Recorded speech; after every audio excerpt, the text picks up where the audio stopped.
আজি আপোনালোকে গৌৰৱ গগৈ সুধিব যে তেওঁৰ পৰিয়ালত পাকিস্তানৰ বেংকত কেইটা একাউণ্ট আছে। মই আজি খালি হিণ্ট দিছোঁ আপোনালোকক।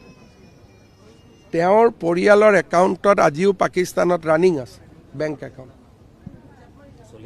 চলি আছে। মই 8 তাৰিখে কমেই, খালি আপোনালোকক এটা হিণ্ট দিছোঁ। যি মানুহৰ বেংক একাউণ্ট পাকিস্তানত থাকিব পাৰে সেই মানুহ কিমান ডেঞ্জাৰাছ হ'ব আপোনালোকে খালি ভাবি চাওক। 8 তাৰিখৰ কাৰণে 8 তাৰিখলৈকে ৰখক, কিন্তু মইতো কওঁতে মোৰ ওপৰত কোনো কেছ কৰিব সাহস নকৰে। মোৰ ওপৰত ক'লে মই কৈছোঁ 9 তাৰিখে কেছ কৰিম।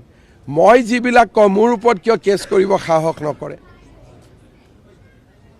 আজি যে মই 2 মাহৰ পৰা কৈ আছোঁ মোৰ ওপৰততো কোনেও কেছ কৰা নাই। কিয়? তেওঁলোকে জানে যে কেছ কৰিলে উল্টা বিপদত পৰিম। আজি মই কৈছোঁ যে পৰিয়ালৰ পাকিস্তানতো বেংক একাউণ্ট আছে, খালি হিণ্টটো দিছোঁ। 8 তাৰিখে বাকীখিনি ক'ম।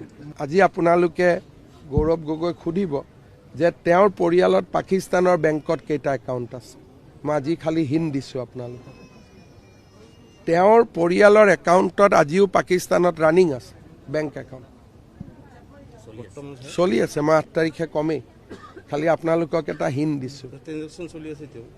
যি মানুহৰ বেংক একাউণ্ট পাকিস্তানত থাকিব পাৰে সেই মানুহ কিমান ডেঞ্জাৰাছ হ'ব আপোনালোকে খালি ভাবি চাওক। 8 তাৰিখৰ কাৰণে 8 তাৰিখলৈকে ৰখক, কিন্তু মইতো কওঁতে মোৰ ওপৰত কোনো কেছ কৰিব সাহস নকৰে। মোৰ ওপৰত ক'লে মই কৈছোঁ 9 তাৰিখে কেছ কৰিম। মই যিবিলাক কওঁ মোৰ ওপৰত কিয় কেছ কৰিব সাহস নকৰে। আজি যে মই 2 মাহৰ পৰা কৈ আছোঁ মোৰ ওপৰততো কোনেও কেছ কৰা নাই। কিয়? তেওঁলোকে জানে যে কেছ কৰিলে উল্টা বিপদত পৰিম। আজি মই কৈছোঁ যে পৰিয়ালৰ পাকিস্তানতো বেংক একাউণ্ট আছে,